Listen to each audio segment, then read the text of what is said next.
Usually when people think of Africa, they usually think of safari, wars, HIV, fraud, bad governance, poor roads, malnutrition. But nobody ever thinks of Africa as a hotbed of innovation, or a place where intelligent, creative people live and grow up and do great things.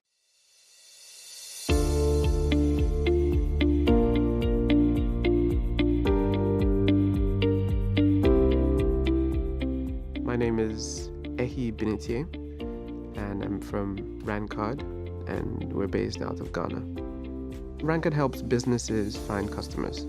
Essentially, we look for connections among people and the things they buy, and how these things are related to people who want to sell something. So if you had a pair of shoes to sell, you could find who in the world would be interested in the pair of shoes you have to sell. We connect people. We connect businesses to users and users to businesses. My mom had a bakery when I was much younger, and so I thought there was an opportunity for cupcakes in my class. So I would bake cakes and put chocolate icing on them and put a little Smartie on top of it, and these were a huge hit. That was probably my first entrepreneurial venture.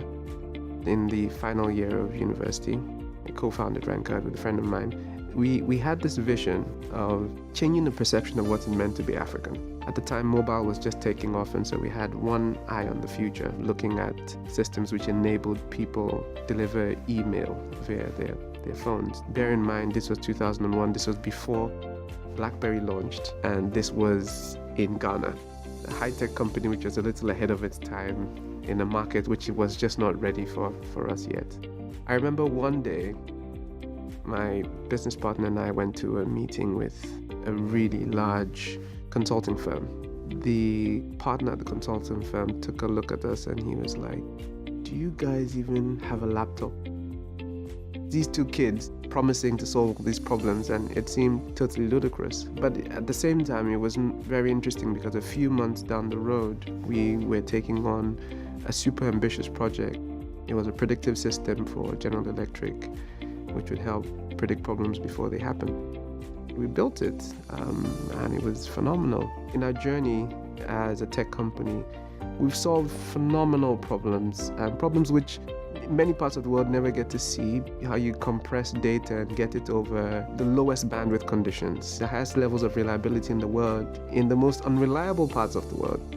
It's great to hear your big clients say, everywhere we go in the world, we want you to come with us. But it's even better when you hear someone who says, my life was transformed because you made something which was simply not available to me.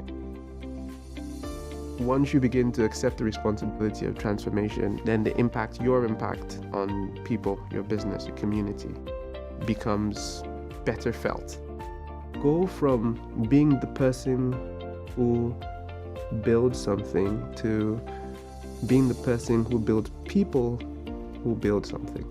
And I think that change in getting people to achieve things way beyond what they thought they could do is what makes a good leader.